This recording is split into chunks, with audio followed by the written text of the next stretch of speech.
Sukihantu and a very good evening to ladies and gentlemen. Welcome to Dhammadana series brought to you by Buddhist Mahavihara Malaysia. Today's session is also live on TBCM Facebook. Do subscribe to our FB for more information. The topic for tonight is I Hate to Waste a Perfectly Good Disaster by Ayya Sudhamma. A brief background of Ayya Sudhamma.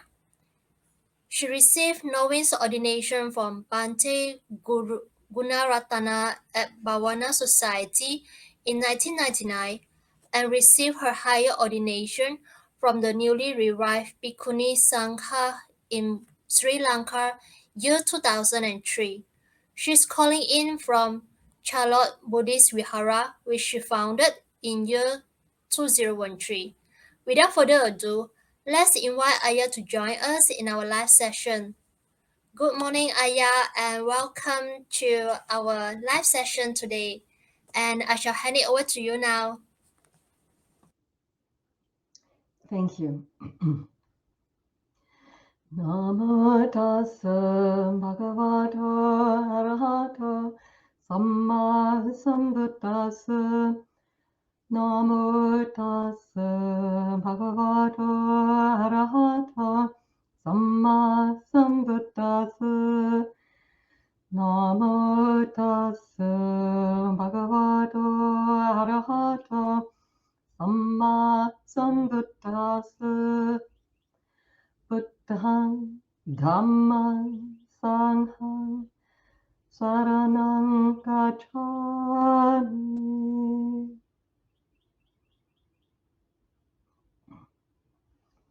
Thank you, everybody who is tuned in here today. I rejoice with you and your good intentions to listen to Dhamma. And I hope that what I have to say will be of some use to you. You remember the story of the four horses that the Buddha explained to a troublesome monk about that you could learn from your own hard lessons, or you could learn from those of people close to you, or you could learn from people you had heard about near you, or you could hear stories from people far away and learn from those. Then he gave the illustration of the horses that it's like the farmer is coming out of the house to get the horses up and ready for work, and the alert, diligent horse hears that and leaps to his feet, thinking, what will the farmer have me work on today? Another one doesn't get up and wake up until the farmer's at the door. Then he does. Another doesn't wake up until the farmer is close. And the final one doesn't get any lessons, doesn't wake up, until the farmer actually prods him with a stick saying, hey, wake up, you. And so you don't have to be like that last one. Sometimes in my life, I've learned some things along the way, and I will share them with you.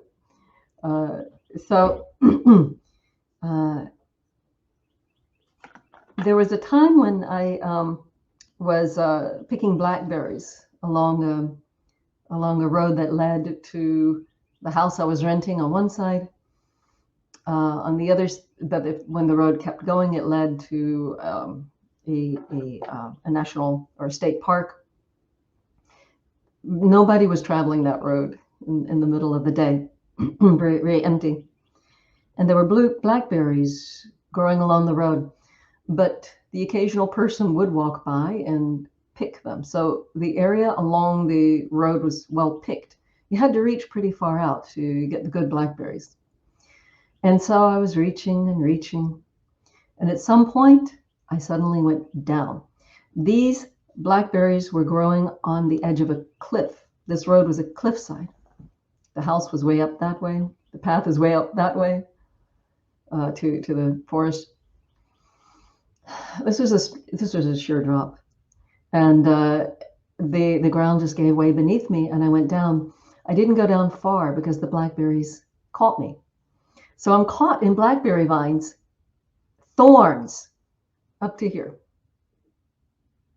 And if I even move, I am afraid I will go crashing down to death or deadly suffering.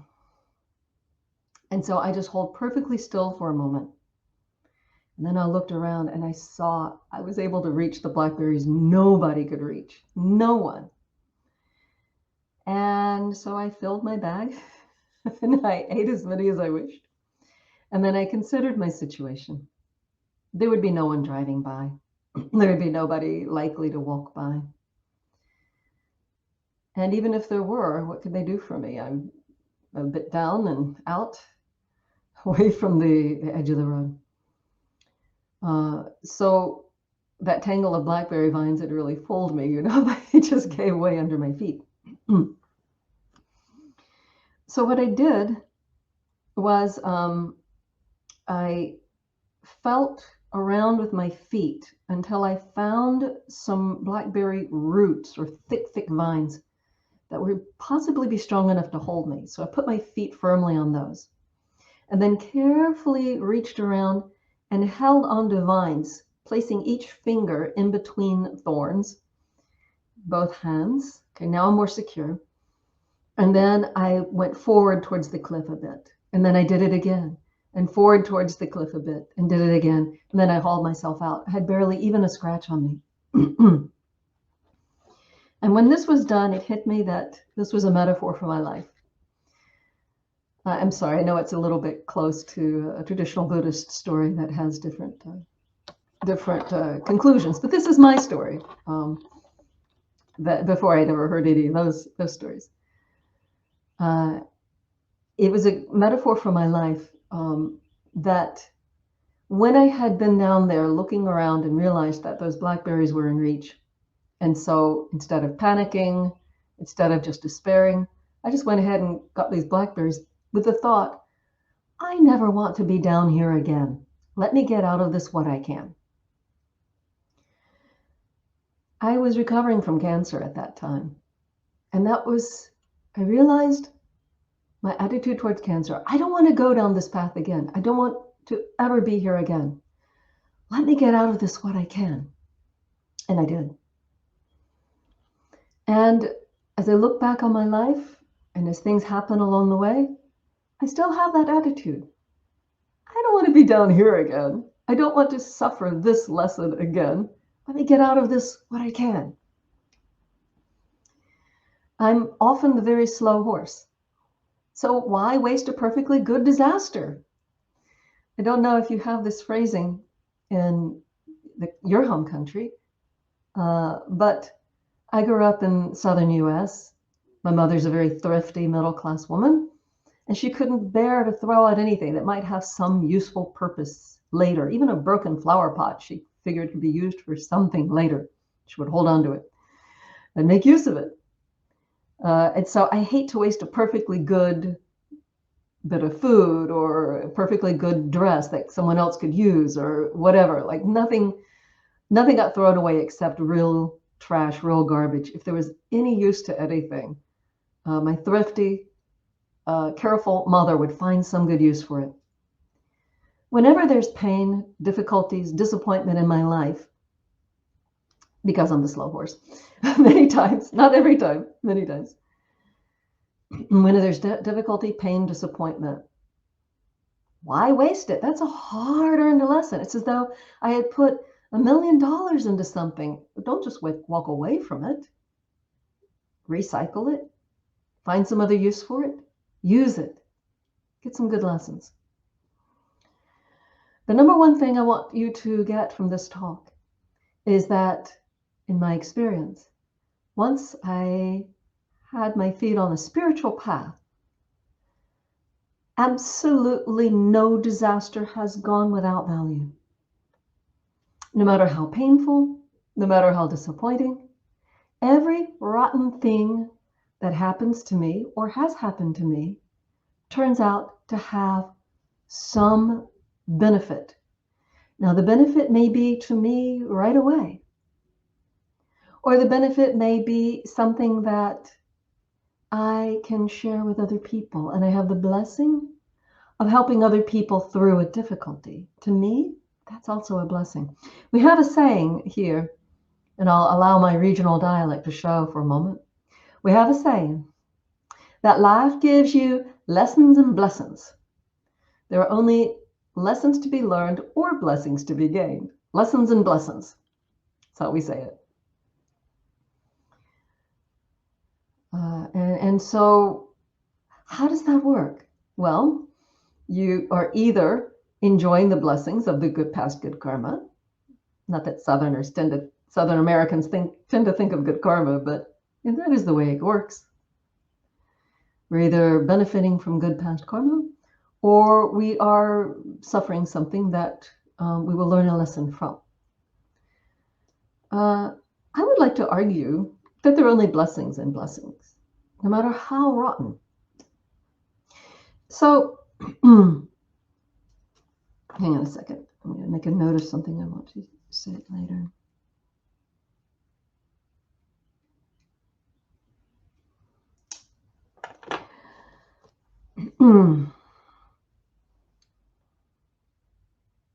There was one occasion that I learned, well, I'll tell you what I learned in a moment. Let me tell you the disaster first. The disaster was that I moved into a big house shared with a few other women, or actually I interviewed to move into this house shared with other women. It was in a beautiful place. It was actually that place that was right by that forest near the blackberry vines that nearly got me killed. Anyway, I was interviewing to move into there. My husband had just left. I was just recovering from cancer. And I interviewed with two of the ladies there. They liked me. They wanted me to move in, but there was a third one I was supposed to interview with. So I waited for her, and I waited, and I waited, and I waited. And then she let me know. She sent a message that she just was too involved with things, and she couldn't meet with me. Could I come back? Well, that was a bit pushing it, but I did. I drove an hour, again, another occasion, just to meet with her. And I waited, and I waited. Eventually, she came down the stairs, blew past me with the words, "I just don't have time for this," and ran out the door. Didn't make a good impression on me. The other roommate said, "Don't worry, she's moving out." Okay, she's moving out. So I moved in. She didn't move out. And it was bad. It was bad. Miss Entitled there were 5 shelves in the bathroom where one could store their things. Her stuff was all over all 5. I went to her, I said, "Look, she and I were sharing the upper floor. We were sharing that bathroom." I asked her to share the shelves. She said, "You can use the shelves down the hall." I had a cat that was extremely old. I had adopted it off the street when it was already very, very old. It had a thyroid problem, I think now in retrospect. It made yowling noises. It upset everybody in the house. This woman rallied everyone to tell me I had to get rid of my cat. I was exhausted from cancer, from moving, from divorce. I had no energy to move. And I was going to have to put the cat down. I was new to Buddhism. I didn't have the idea that you just don't do that. Anyway, I was going to do that. And at the last minute, the ex-husband, with lots of swearing and anger, took the cat so that it didn't get put down. This woman acted in these rejecting, unpleasant, entitled ways that I found very difficult to deal with. But no worries, she went out of town for a long time. She was drumming. She did drumming. She was a white woman who often wore her long blonde hair in kind of dreadlocks, and she would drum with a group, do Hawaiian drumming with a group from Hawaii. And she pronounced Hawaii, Hawaii, which I also didn't like. And she lived on who knows what. She seemed to be from a wealthy background. She just had money, lots of it. So she was out of town for a while. I settled in, everything's fine. Then she came back. I was still recovering from cancer. I was not working. She had an invisible means of support. She wasn't working. We were both in the house all the time. At that time, I was keeping 8 precepts at home long term. I would make my big meal of the day, and like a big meditative thing, I'm making that meal. And she would come down the stairs yakking on her mobile phone. It was the first mobile phone I'd ever seen. It was a long time ago. And she would sit in the one large room on that floor, the kitchen, dining area, lounge area, and yak at the top of her voice while I'm trying to be meditative. It got to where when I heard her footsteps on the stairs, my stomach would clench with hate. I hated her. I hated her with passion. She was so unkind to me that one time a visitor of hers who stayed for a weekend pulled me aside and said, "I'm so sorry. I don't know why she's treating you like this. I've never seen her act like this." And I said, "All I've ever seen from her." It didn't help that she'd named herself after a goddess. Think something like Gaia or Artemis. She was into Hinduism. She wore white a lot because she was so into her religion. I wasn't impressed. It also didn't help that she was so extraordinarily tall, extraordinarily blonde, extraordinarily pretty, and her waist was about that big. She hit every button.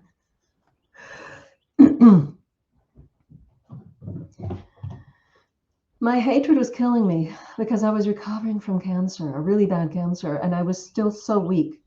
And the hatred was consuming me, and I didn't have anything left over to live on when I was absorbed with so much hate.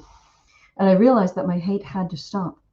And people advised me to pray for her, that was a cat, to pray for her, to have loving kindness, and all I could come up with was, "May the such and such be well, happy, and peaceful. May the such and such," I'm not going to say the words, "be happy." But I kept at it day by day. You see, my desperation increased because it truly, truly was killing me. I had to overcome this hate or else I'd get sick again. My cancer might relapse. I was in a precarious situation, or just my organs could give out. I really did not have the life energy for this much hate. And so I started wishing her to have everything I wanted, to have just, all goodness and friends and everything that I wanted. And one day I became so desperate to overcome my hate that I wished that Gaia get enlightened before me. And I meant it. And I wished it with all my heart. And within about 24 hours, she came to me and she said, "Wow, I realized that all these bad vibes I've been getting weren't coming from you." She told me that her soulmate had had a motorcycle accident and had been in the intensive care unit of a hospital, near death, in apparently agony, and she was feeling it from a distance, and it coincided with my moving in, and so she had blamed me for her distress.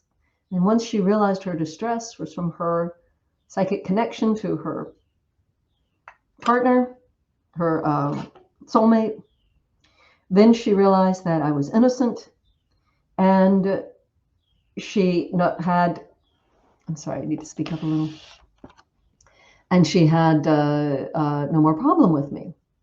Now, this woman had been tormenting me at that point for months.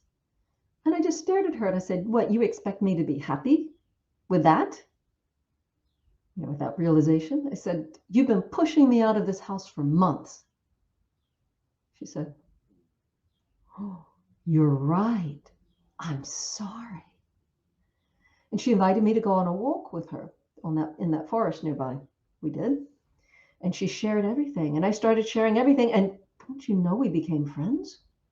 Then I had a dream about her guru. Her guru was Amici, the hugging guru.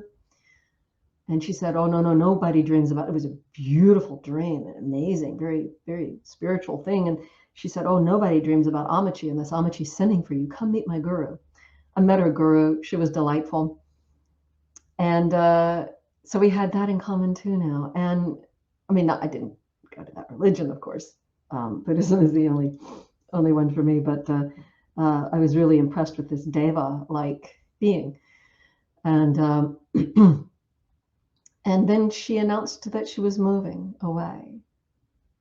And I was crushed because I loved her. Metta changed everything like that, just switched it. And I discovered from that terrible situation that metta really works. When I really meant it, it really works. I have one other metta really works story that I want to share with you. I was meditating in the carport here in Charlotte, North Carolina, and I had a very bright lamp on, and I was thinking, this lamp is too bright, it's night, it's lighting me up to the neighborhood. I feel insecure because maybe someone will come and shoot me because they don't like Buddhists, or because they just think it's a funny target with the bald head, or maybe because they're right wingers, or because they're fundamentalist Christians who don't like this sort of thing. I just didn't feel comfortable, but I thought, look, there's 12 minutes left on the timer. What could possibly go wrong? And then the gunshots rang out. 3 gunshots, very, very close, from a car that had just swung around the corner and started shooting, and it was about 30 feet away from me. I'd been sitting with a cat in my lap. I jumped up just straight. I mean, I knew they were shooting at me. I jumped straight up. The cat in my lap went flying across the carport. And I scurried into the house, and I was terrified. I was shaking. I was closing the blinds. And I was disappointed because my metta hadn't prevented the fear. Later, I realized that the car wasn't shooting at me. They didn't even see me. They weren't worried about me. They were shooting at the car right behind them. They pulled around the corner. The car behind them went past, and they were shooting at them. But yeah, that happens. It happens a lot, actually. I used to keep a list. I used to keep by my bed a record of the gunshots nearby that I would report to police. I stopped keeping a record. They never asked me about them. I just called 911. Called them again at midnight last night. It's just what you do here. So anyway, I'm sorry, I didn't mean to horrify 90% of the audience.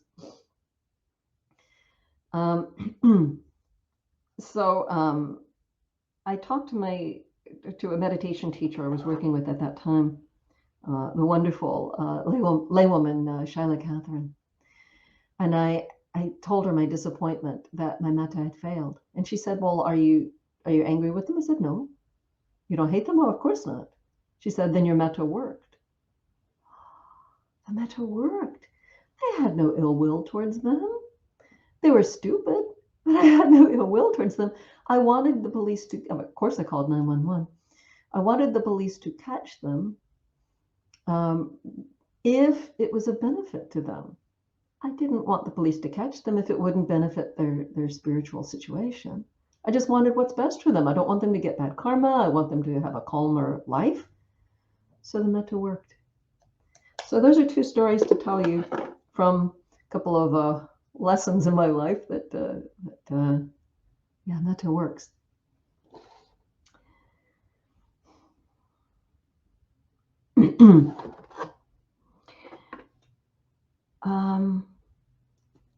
Another lesson in my life is follow your intuition. One aspect of that, first time I got that one, was I was walking down the street in San Francisco, about to cross the street, and a car came out of, it was just a little alley, and a car came zooming out of that alley so fast, it was going up a hill and down, and it was airborne. It was going so fast. And as it sped past, I had the sinking feeling of and the thought that someone's about to die, someone's going to die. And it's true. There were kids who had carjacked a car, and they ran into a car and they killed some people. Or right then. The intuition bit is that I was about to cross the street, and then something said, "Stop." Stop. Why stop? And then the car flew by. It was the first time I went, this business of intuition is important. I started really paying attention. I've discovered that every time I've ignored my intuition, I've regretted it. And every time I have obeyed my intuition, it has brought blessings. It's been amazing. One of the downsides of my life was that after I'd gone through cancer, I'll tell you a little bit about cancer later, I suppose. But after I'd gone through the cancer, my life was in a do-over situation. My husband had had a nervous breakdown and left me. So the marriage had crumbled. I'd been a lawyer, and I didn't have a mind for things that didn't involve spiritual development. I couldn't put in my mind. I used to be happy reading a contract for 5 hours without moving, and now I did not have the mind for that at all. I was starting my life over, and I had a dream in which a woman older than old came to me and said, "So," my name then was Catherine, "So, Catherine, will you join us?" And on waking and thinking about it later, it hit me. It was about ordination, what I ordained. My life was starting over, and all I wanted was spiritual development full time. I had no energy, no interest in anything. When people talked about normal things, I would lose energy. Food, restaurants, movies, television shows, sports. One useless conversation could literally put me in bed for 2 days of exhaustion. I had no ability to deal with those sorts of things, but talking about disability, aging, sickness, death, spiritual matters, I could talk about that or listen to that for a long time, and it only gave energy. It didn't steal energy. I wanted spiritual development. After the husband had left, I'd moved to that house with the women, and then I wasn't able to work, and I couldn't come up with the next rent I knew, so I gave notice, lived on my last month's rent, found a place to live with a woman who was disabled, and I would brush her teeth and put her in her pajamas and get her up in the morning and that sort of thing. And that was how I was living. And the day came that so I had that dream, and my heart leaped at the idea of becoming a monk. And at that time, there was a monk visiting that area, and I went to see him. He looked at me across the room, and he sent a layman to tell me that I could wear white, and I could live in a temple and take care of the monks, cook and clean. But I could never, he didn't say that. He said you could keep 8 precepts, and you could wear white, but I could never become a monk. I wanted to become a monk, to be like the monks who had inspired me with Buddhism. I guess I do have to tell the cancer story to give a little of the background of that.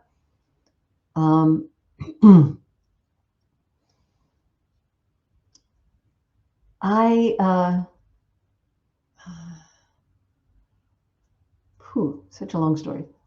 In brief, because of cancer, I found Buddhism through monks, and they're being there for me, and they're teaching me, and they're giving me Buddhism. I hung onto it like a life raft during long cancer treatments.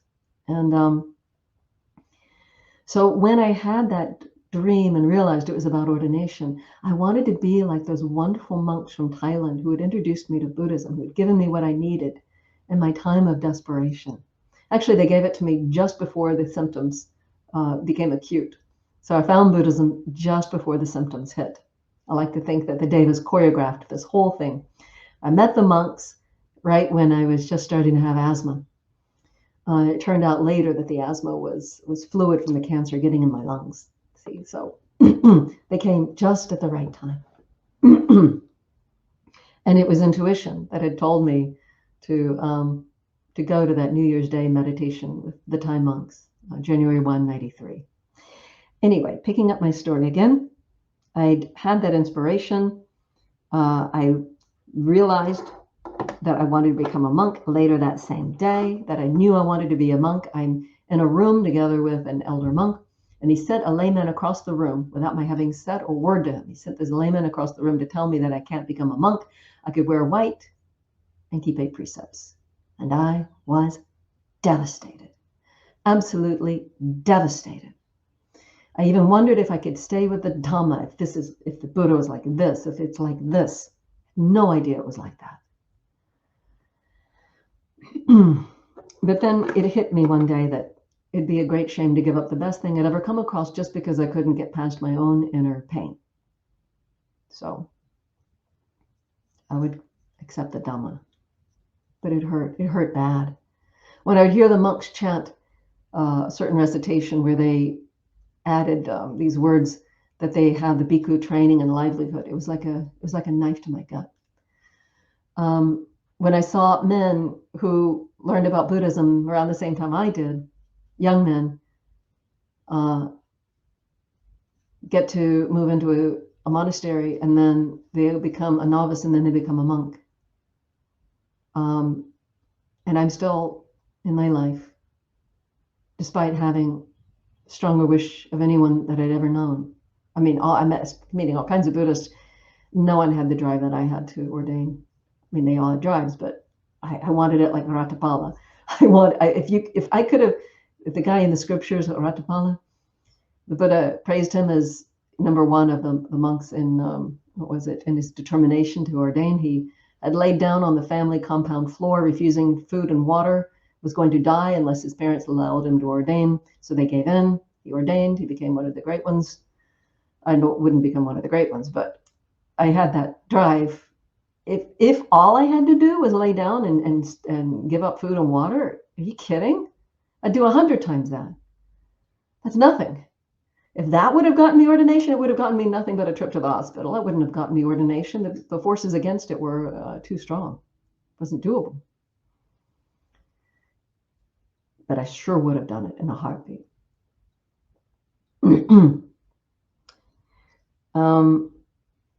Anyway, so I was so appalled, but I continued to learn the Dhamma.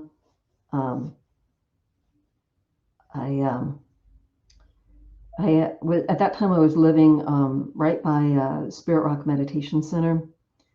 I'd been taking care of that disabled lady who happened to be in the neighborhood. I was learning about Buddhism from Western sources and from Thai monks and a Cambodian monk and in San Francisco. And I was keeping 8 precepts for long periods of time. And then I had that dream and I knew I couldn't do it. I was just devastated. And there was a 3-week period where I was face planted weeping into my pillow about an hour a day at least for 3 weeks because I wanted to be a monk and I cannot.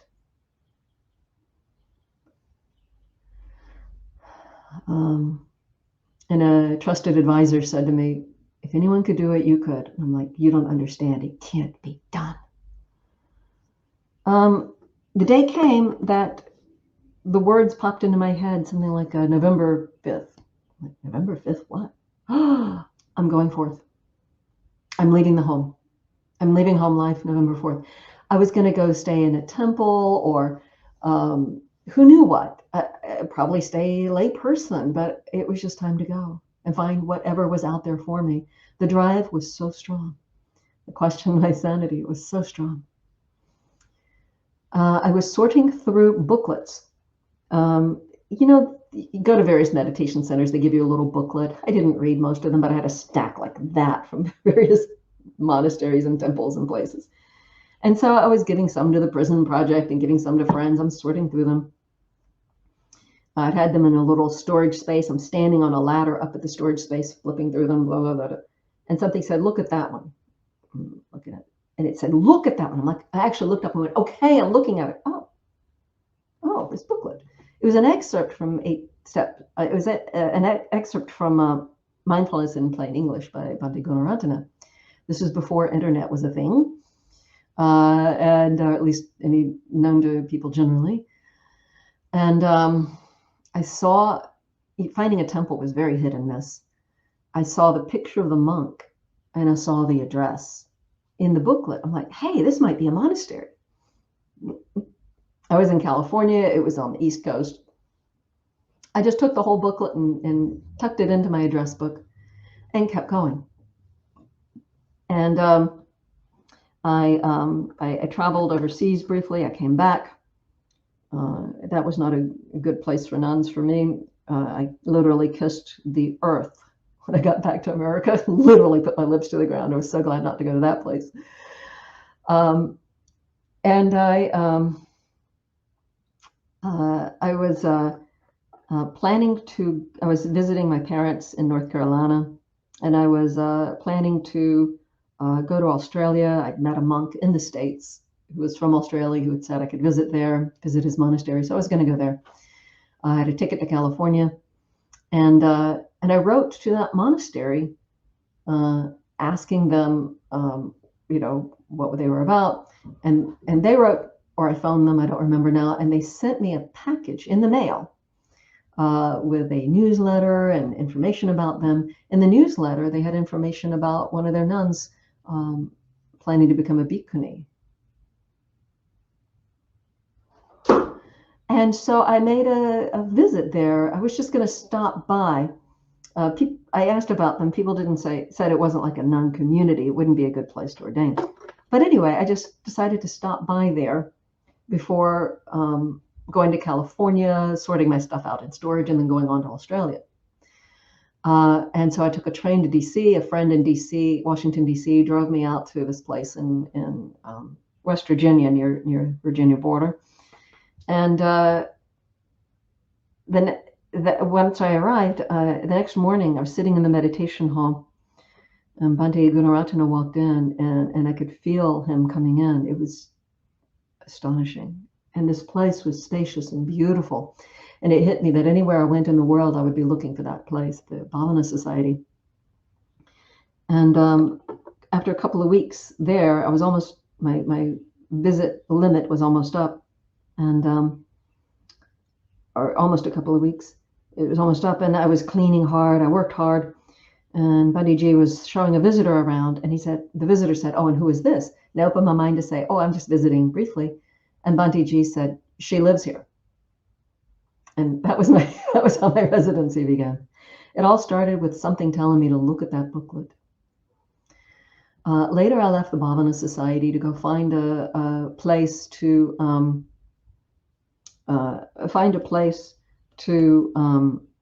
be with a women's community, because I was the only nun in the monastery. That was the only female resident, and that's very, very hard. Very hard. Don't recommend it. I don't even recommend mixed communities, really. I think that the men overshadow the women so much, and women make themselves so small. It's very hard to make good progress in those conditions. Just my opinion. So anyway, I visited a community of nuns, and it wasn't for me there, but while I was there, this was a community in England. Something just told me time to go to Sri Lanka. Okay, so. My father was alive then. He bought my ticket, and I didn't know anyone in Sri Lanka. And at that time, I'd left Bhavana, so I didn't turn to Bhante Ji for recommendations. I didn't know anybody, but I'd met a woman once at a conference, and for some reason, I had kept her name and phone number. She's like, "Oh yeah, ever go to Sri Lanka? Come visit me." And I called her up. She said, "Yeah, come, I'll take care of you completely." It just happened to be, I didn't realize this for a very long time. This happened to be Mrs. Ranjani De Silva, who organized ordinations for about half the bhikkhunis in Sri Lanka. Something had told me to keep her name and number, I suppose. Something told me to call her, this stranger. Something told me to trust this stranger. I went to Sri Lanka. She took care of me totally. And while I was there, an ordination was organized for Ajahn, what I call her? Ajahn? Venerable Dhammananda of Thailand, very famous person who became a bhikkhuni, now a very famous bhikkhuni in Thailand. Thailand's first bhikkhuni in this color robes, at least in modern times. So it was organized for her, and it was the foreigner's ordination. And I got in on her coattails, so to speak. And that's how I had my higher ordination. So, oh, and Bhante Ji emailed his congratulations. So even though I was no longer at Bhavana, he was kind enough to send his approval. So that was a beautiful thing.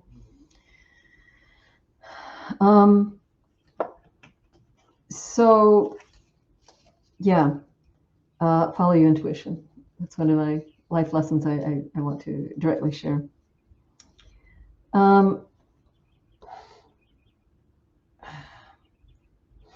I want to talk a little bit more about how lessons can be not only lessons but blessings. So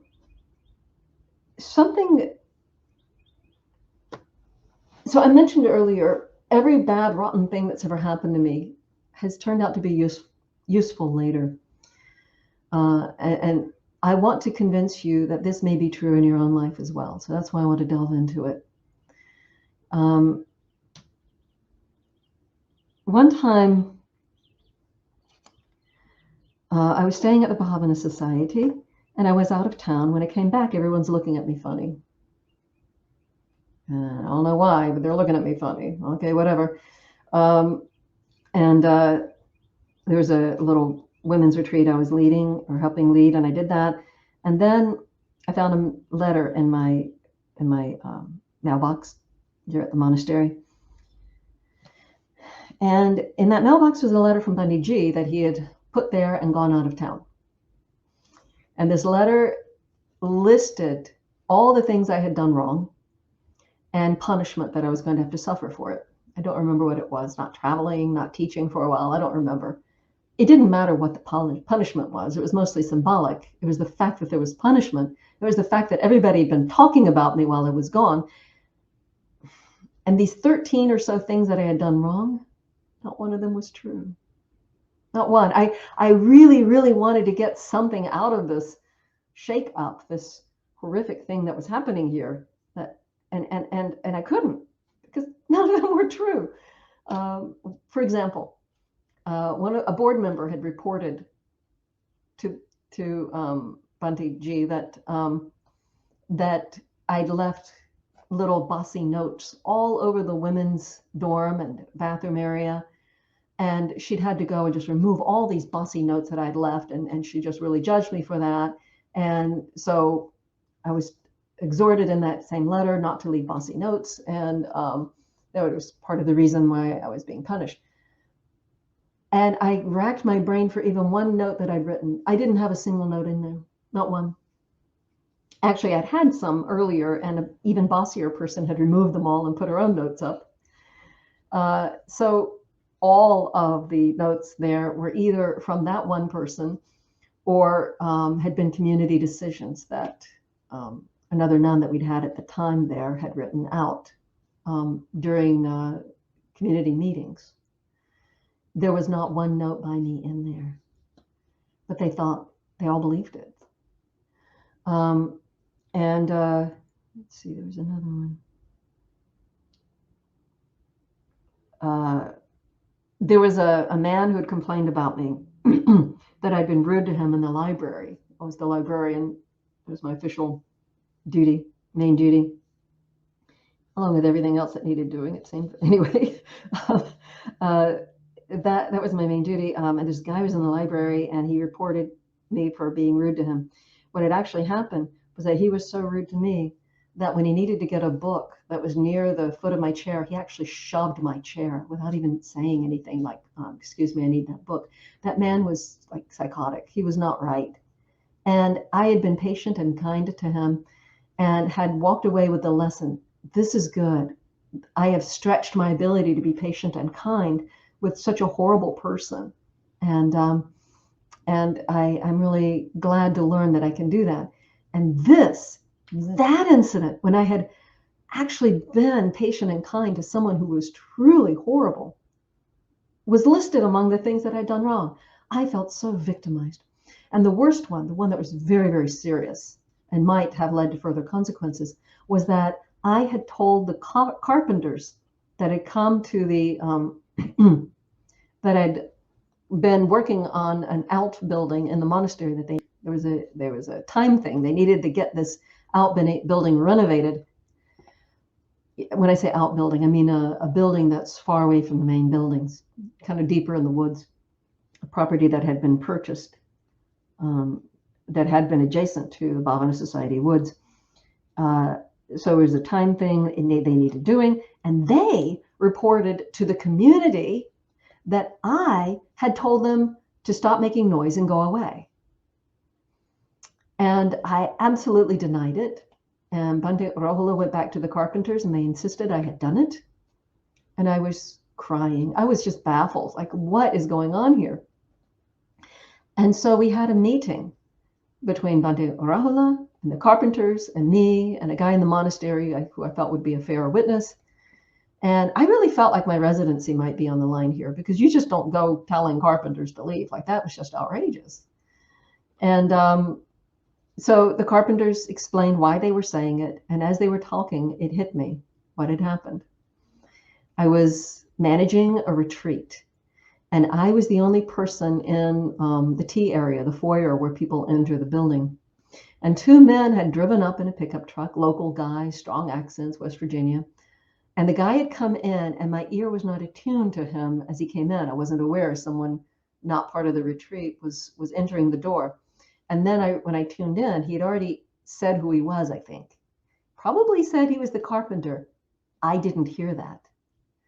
And so I turned and I welcomed him. Oh, hi. He was clearly a local guy. He's in overalls and such.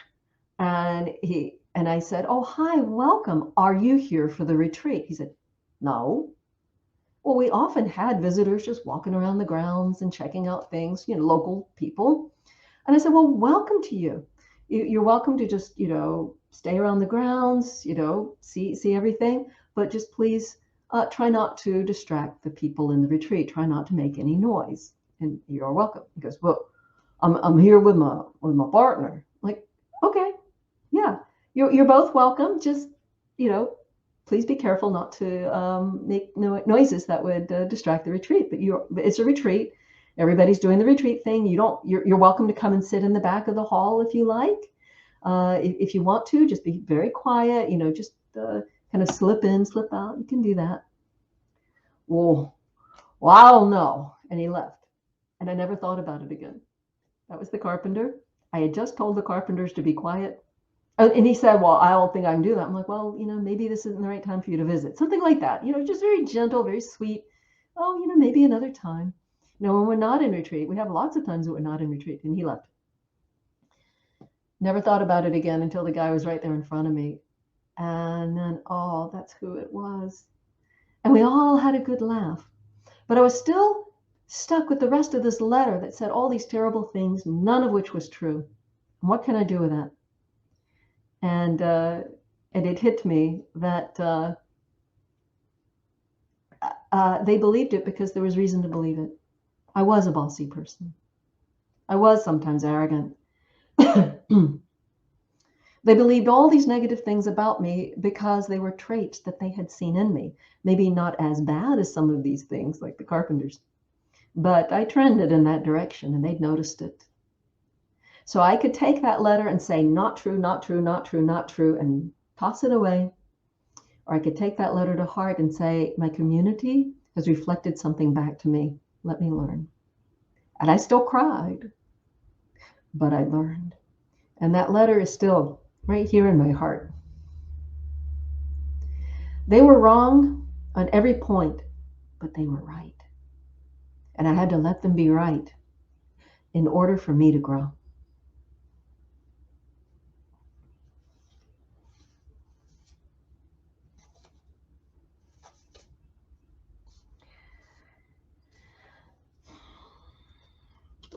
I want to tell you another story. What is the time? You said it's already 45 minutes already passed. What is the time now?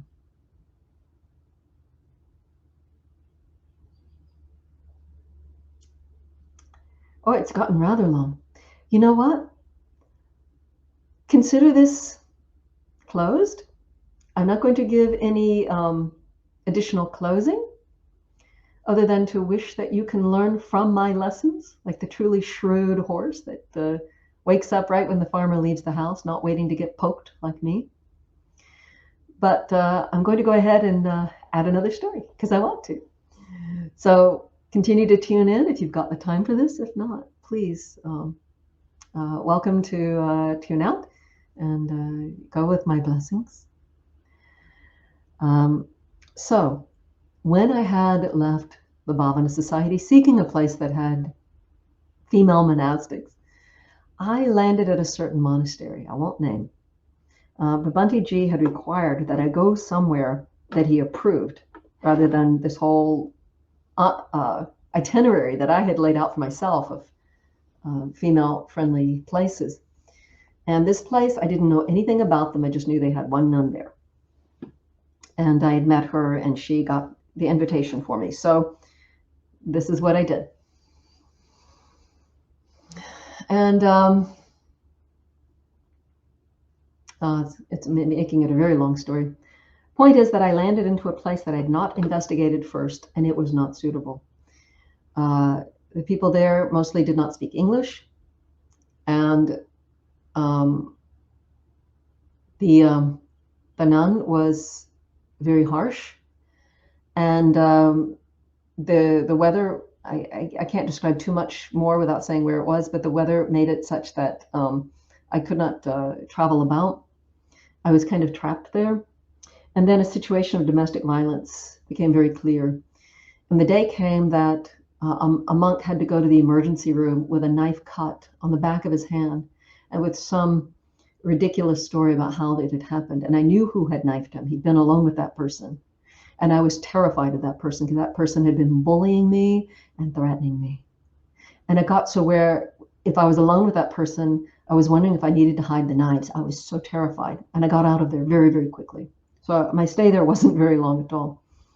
And I was traumatized. And the next place I went was I landed at a retreat in Massachusetts, USA, at Insight Meditation Society. And I was a mess. I was traumatized. I'd never been in domestic violence. I'd never been so scared in my life. And I'd never experienced anything like that.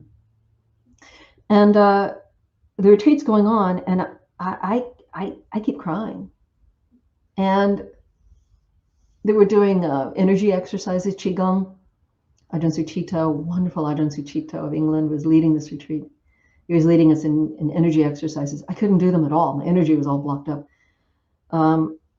And one day I was leaving the room where we'd been doing the Qigong, and I was starting to cry again. I couldn't even hold my arms like this for more than a second. Like I was just a mess. And a very friendly voice entered my head saying, 99 other people on this retreat. Like, yeah, it was a retreat. It was by monastics with a lot of lay people there. 99 other people on this retreat, literally 99. And then there's you. You're the only one who's crying. You, this voice said in my head, are a disgrace to the Sangha. I thought it's true. I'm a disgrace to the Sangha. I'm such a failure. I failed at Bhavana. I didn't really, but after I gave notice, I was told I had to leave. So it was it felt like a failure. I noticed that I was going to go around to other places, then I was told I had to go. So that felt like a failure. And I I just was a homeless nun. I had nobody backing me. It was 10 preceptor. No, it wasn't. Yes, I was. I was a 10 preceptor still at that time. That was before I'd gone to England and then Sri Lanka. And I just felt completely defeated. And I knew the Sangha needed me to get out. I was a blight. I was a unpleasant spot. I was something that brought the whole Sangha down. I was ashamed of the Sangha. And my shoulders slumped. I crumbled forward. I felt like I was just, this tall. I was so crushed. And I knew I was going to have to disrobe. And then it hit me that voice was the voice of Mara, the evil one. I don't take a stand on whether the evil one is truly an independent entity, conscious entity, or whether it's a terrible voice of doubt that wants to destroy a person. Everyone has, I think, everyone but fully enlightened ones have, or some stage of enlightenment ones have, a voice inside them that wants to crush them. And when they obey the voice, then the voice will crush them further and jump on their heads when they're down. Like it'll just push them further and further down. There's no far down, how far down you can go, that the voice of destruction won't want you to go even further down. So that might be Mara. There could be like multiple Maras, many minions of Mara. There could be like one main Mara that goes and harasses people when it's really important stuff like ordination. I don't know. It doesn't matter. The voice of doubt or the minion or Mara himself, something got in my head and said that to me and crushed me. And when I realized it was Mara, my life came surging back and I said, I see you, Mara. I see you. And then I said, okay, Mara, I'm not going to say it directly to you because that's not very nice. I said, you want me to disrobe? I tell you what then, Mara, you want me to disrobe? I'm going to do the opposite. I'm not going to disrobe for the next 2 years, even if it kills me, even if it takes my life. No matter what happens to me, I am not disrobing in the next 2 years. How do you like that, Mara? And I had this mental image of whatever that was, this being, or whatever it was, shrinking and vanishing, just like in the scripture. I was like, and I stuck to it. I had so much energy. Oh, not do that to me, Mara. When the voice of doubt comes, defy it. When that voice of wanting to crush you comes, if I had disrobed, do you know what that voice would have done? It would have come back and told me I was a failure in robes. It would have said, you were in robes and you were a failure. Maybe it would have done that. It would have taunted me. There's no winning with that voice. It's an inner bully. It's like, high school girls harassing another girls, being mean to her. That voice will tell you you're too fat, your nose is too this. It'll tell you that your hair is too thin or that you are too skinny. It'll tell you that you've never done successfully at anything and you should give up. It'll tell you every terrible thing an enemy would say to you. And it's coming from your own head and you must defy it. You need an adhitthana to defy it and say, I don't care. I don't care what you say. I'm not going to do cool sculpting to remove the belly fat. I'm going to love myself as I am, no matter what, Mara. I'm not going to do Botox or get rid of my wrinkles. Mara, how do you like that? I'm not going to give up my career just because of a setback, Mara. I'm not going to this or that or the other. When it's that crushing voice of doubt that will jump on your head once you have fallen down through the floor, you must defy it, or it will dominate you and get stronger and stronger and stronger, just like a bully. No bullies allowed in this mind. No bullies allowed in this mind-body complex. The bully rarely comes up. If it does, I'm like, well, that was a mean comment now, wasn't it? When it tells me that talk wasn't very good, I'm like, was that really a nice thing to say? Oh, mind, really? Really? You're going to tell me that? I did my best. Shut up. Now, when after I made that determination, I had 2 years of occasional serious difficulties. Mara would come to me and say, hey, how about this disrobing? And I'd say, no, 2 years, Mara. No, I would say, yeah, 2 years. And when 2 years were up, Mara came and said, 2 years. I'm like, yeah, but I'm happy right now. Get out of here. And he slunk away again. Every now and then, Mara would test me and tell me something like, like that business of, oh, that talk you gave was useless. Oh, you ran over time. Oh, they're bored with you. And then I'll say, okay, it's true. What's your point, Mara? What's your point? What's your point is a slightly aggressive rejoinder, comeback, when someone's not being very nice. Okay, so what? What's your point? Well, you're getting fat as a nun. Okay, so I'm getting fat. So what? What's your point? There's no point. It's bullying. So my first go-to is, what's your point, Mara? And Mara knows he's been seen and he runs away. But if you haven't ever taken a stand against your inner Mara, that voice of doubt, that crushing drive to destroy what's good in your life, you may need to do an aditama, a firm determination to go against whatever that terrible, mean, bullying voice has advised, so that it'll know its place. Its place is not here.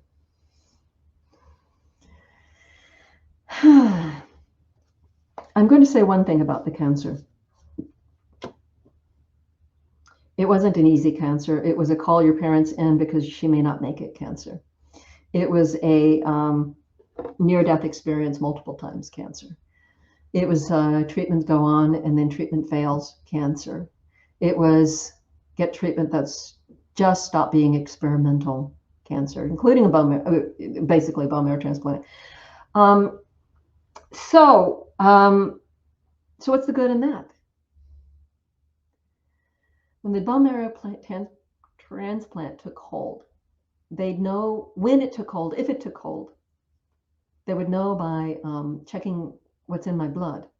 If I was producing white blood cells, I was living on antibiotics and antifungals and antivirals and a vacuum seal kind of room that pushes the air out of my room to not allowing outside air in, and so on and so on. Like I had no immune system. They knew I would live from the it was an autologous bone marrow transplant for lymphoblastic lymphoma, for anyone who's curious, from a medical background, with a large tumor in the mediastinum that had pleural effusion, as I mentioned before. Okay, just for the medical people there in listening. They would know it had worked. And again, this was 1993, fall of 93, at the UCSF. When the blood values went up, when the white blood cells showed up, they would know, the nascent bone marrow stem cells are doing their job. They found the bone marrow and they're producing. And someone told me wrongly that had happened, and then I rejoiced, and then I was crushed to hear that someone had just misread something, or I don't know what happened. So then a doctor told me that my values were up, the white blood cells were there. I'm like, okay. And he goes, no, really, you have more white blood cells than I do. And I said, oh, okay. And then I went into my hospital room and lay down on the bed, and the thought came to me, I'm going to live through this. And I'm going to be able to help other people in future going through horrific medical things. And then only when it was in the context, the prism, the point of view of, oh, I'm going to live and be able to help other people, that it hit me, I'm going to make it through this thing. And then I rejoiced. I knew 2 people who had the same procedure who did not make it. And actually, they put me in the same room that one of them had been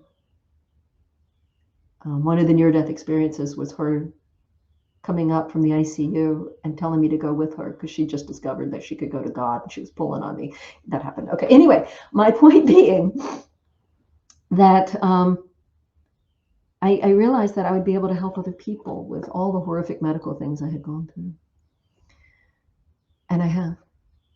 And I've helped people with their divorces. And I've helped people with their horrific childhood things. I had an extreme trauma in my childhood. I was on vacation with some other family and family friends. My family never knew what happened to me. These people cleaned me up and sent me home, and I was unable to speak. I had PTSD so heavy that a therapist once told me when I asked her, "Why does this take so long?" I was doing EMDR, eye movement therapy. Why does it take so long to help with this PTSD? And she told me she was an expert at it. She told me I had one of the heaviest burdens she had worked with.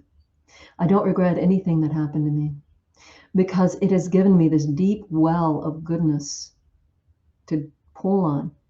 I help people who have horrific PTSD, and I wouldn't give that up for anything. I help people with their divorces. I help people with their medical situations. I help people with when they feel rejected. I help people when they hate themselves, because I did for a long time. I hate people with all kinds of difficulties and problems and situations. And every now and then I go, that bad thing too becomes useful? Who knew that that bad thing could become useful? And I get to help another person with something else. There was a woman who was um, very demographically very, very different from me. And I was mentoring her. Like, you couldn't imagine more different. And every now and then she'd come up with some terrible thing that had happened. I'm like, oh, yeah, that happened to me too. And she's like, that happened to you too? Yeah, that one too. And then something else and something else and something else. And I joked one time, I'm so glad I've had such a rotten life that I can be of service to you. And she laughed. And I said it again another time. And it became this joke between us. And she'd say, I'm so glad you've had such a rotten life that you can be of help to me. Mm-hmm. And I say it to other people too. Somebody will come up with something. I'm like, oh, yeah, I've had that happen too. I'm so glad I've had such a rotten life that I can be of help to you. And they laugh. I regret nothing. I'm so happy of all the terrible things that have happened. And recently, one I would never have thought would become useful became useful. I was called up to do jury duty. I had to sit on a legal case. And I was not pleased. And I tried to wiggle out of it, and they wouldn't let me out of it. And so I was juror number one in the whole setup. And it turned out to be about a boat that had been damaged, and then the man, super 72-foot super yacht worth millions of dollars, and the guy's suing the insurance company. Like, my time should be spent with this. But it turns out back in my legal days, I'd had a case I absolutely hated of a boat repair. And we were working for the defense of the boat repair company, representing the insurance, meaning I'd worked exactly on this, like an almost identical case. And of course, the other side did not want me because I just learning about the facts of the case, I was ready to jump over to the defense table with the insurance company people. The plaintiff attorney got rid of me real fast. I was the first juror escorted to the door and thanked for my for my showing up. So even that random thing that I had disliked at the time became useful. I hope that whatever rotten, horrible things have happened to you, or heaven forbid, may come about in the future, you'll have an eye open for how you can help someone else. It puts it into perspective. It universalizes it to where you see, it's not just me. This is just samsara. This is just the world. This is how it is. But at least we can be of service to others. And we can get lessons for ourselves, as I also demonstrated with my other stories. So with that, I leave you today. And I'm sorry, it's a long talk. Maybe they'll divide it into 2 parts or something like that to make it something that people will listen to. Thank you and bless you. Thank you so much, Ayya, for sharing us the Dharma sessions tonight. We'll have our Q&A sessions now. I have to excuse myself just 1 second. There's a cat fight. My cat. Excuse me. Please go ahead. I apologize for that. The cat was attacking another cat. I had to stop that. Okay. So the question? I'm sorry. It's very small. Is it? Oh, okay. Now I made it larger. Dear Ayya, when I feel pity and wish wellness for some people who are ignorant and create a lot of when I and create a lot of distress to other people. Is that karuna, or a mixture of metta and karuna? When you feel pity and wish wellness for them, yeah, it's just depending on how you're doing it. So karuna is holding the pain of others with an open heart, no separation between me and you. That is compassion, karuna. Metta is an upwelling of well-wishing from a place of happiness, joy, abundance, like it's abundance of the heart. Like, I wish well to you. So I would say, if what the angle that you're going at is that you see that they are creating suffering for themselves, even as they are creating suffering for others, then I would say, yeah, that is karuna. And that reminds me, I'm so glad about that question. That reminds me that regarding at this particular moment in time, we're getting terrible reports of the attack of the Russian military on very innocent people of Ukraine. This is it's quite disturbing, and many terrible military things have happened all throughout our history as humans, but this one is playing out live on our phones, and so horrific. And so I like to dedicate merits of this talk, of the giving of Dhamma, of listening to Dhamma, of adjusting whatever views you may have done in accordance with Dhamma, taking time apart for this. I like to share all of these beautiful, powerful the spiritual force of this, the meritorious force of this, with all the people who have lost their lives in the attack on that country. That all those beings who have abruptly lost their lives may be comforted and may move on according to excellent good karma, and not be hindered by this mode of death, and not hindered by attachment, but may have beautiful rebirths.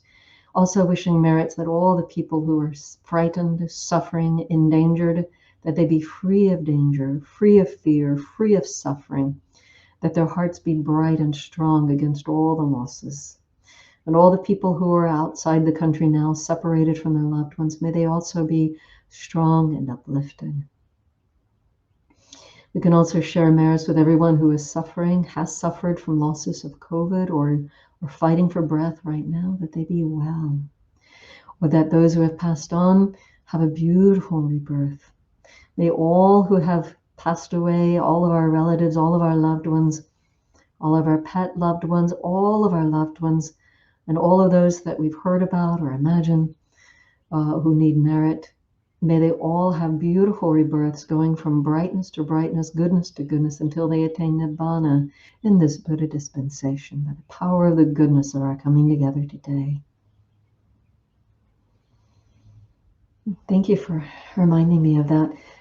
So I have been, of course, sending well-wishing to the citizens of Ukraine, also sending well-wishing to the military men and very young men, some of them doing the attacking, wishing that they go home immediately, intact, and they earn no more bad karma. And I would say, yeah, that's compassion, karuna, rather than metta, loving kindness.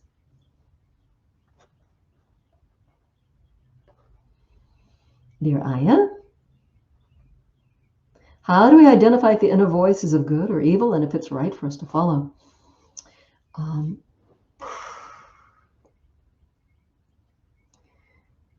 How do you know whether a friend is a good friend or a bully?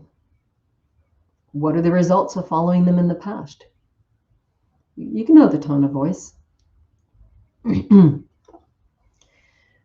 Just like you discern among people, discern among the voices that come up in your heart, in your mind. You can know them by past association. You can know them by how you feel contemplating what they are telling you. You can know them by the past fruits of following them. Use your common sense, basically. Common sense. Use a huge helping of common sense. Um, Something I do when there's a big decision to be done, and I'm not sure, getting a little too much input mentally. What I do is I wait for a moment when my mind is bright and uplifted, just some kind of ordinary level of uplift, like just had a nice interaction with somebody or something, just in a balanced kind of place in the moment. And then I turn my mind to thinking, let's say I do this option. And and I'm living in the context of having done that option. How do I feel? I feel my belly. I feel my gut. And it might feel like, yeah, or it might feel like, good. And then I think, what if I do this other option? How does that feel? And I might feel like, yeah, like a upwelling of energy and happiness. Or I might feel like a sinking feeling or a tightness in the belly. Or I might feel neither. If I feel neither, then it's not time to make the decision. Premature. If I feel clearly one or the other, I follow it, definitely.